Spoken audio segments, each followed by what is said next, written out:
سوال ان مردوں سے جو اپنی بچیوں سے نفرت کرتے ہیں۔ ان کی ماں کون ہے؟ ان کی بیوی کون ہے؟ تم دنیا میں کس کی وجہ سے آئے ہو؟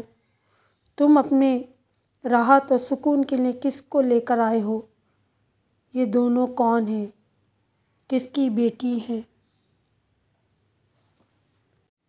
مارنا ہے تو پہلے اپنی ماں کو مارو، پھر اپنی بیوی کو مارو۔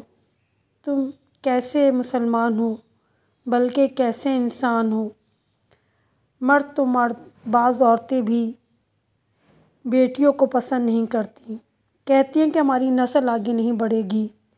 وہ مسلمان نہیں، وہ رسول اللہ صلی اللہ علیہ وسلم کو نہیں مانتی، وہ خدا کو نہیں مانتے، کیونکہ رسول صلی اللہ علیہ وسلم پر اگر ایمان ہوتا، رسول کی سیرت پر اگر عمل کر رہے ہوتے تو انہیں معلوم ہوتا کہ رسول کی نسل، رسول کی بیٹی جناب فاطمۃ الزہرا علیہ السلام سے چلی ہے، ایسی چلی کہ آج بھی رسول کی نسل کا ایک فرزند موجود ہے اور تا قیامت، جب تک قیامت نہیں آئے گی وہ موجود رہے گا ہماری ہدایت اور ہماری رہبری کرنے کے لیے۔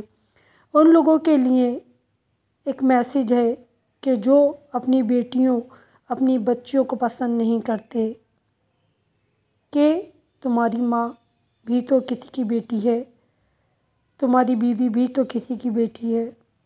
اور جبکہ پروردگار عالم ارشاد فرماتا ہے کہ جس گھر میں بیٹی ہوتی ہے پروردگار عالم اس پر رحمت نازل فرماتا ہے، برکتیں نازل فرماتا ہے۔ جب کسی کو پروردگار عالم بیٹی عطا کرتا ہے تو اس کے باپ سے کہتا ہے کہ تمہاری ذمہ داری، تمہیں رزق دینے کی ذمہ داری اب میری ہے۔ اور کم عقل وہ مرد، کم عقل وہ گھر والے، کم عقل وہ عورتیں جو کہ بیٹیوں سے نفرت کرتی ہیں، خود ایک عورت ہوتے ہوئے بھی بیٹیوں سے نفرت کرتی ہیں۔ بس ہم دعا کرتے ہیں کہ بارے الہ ہمیں عقل عطا فرما اور ہمیں سیرت رسول خدا، سیرت جناب فاطمۃ الزہرا پہ چلنے کی توفیق عطا فرما، آمین۔ اور اس بچی کی ماں کو صبر عطا فرما۔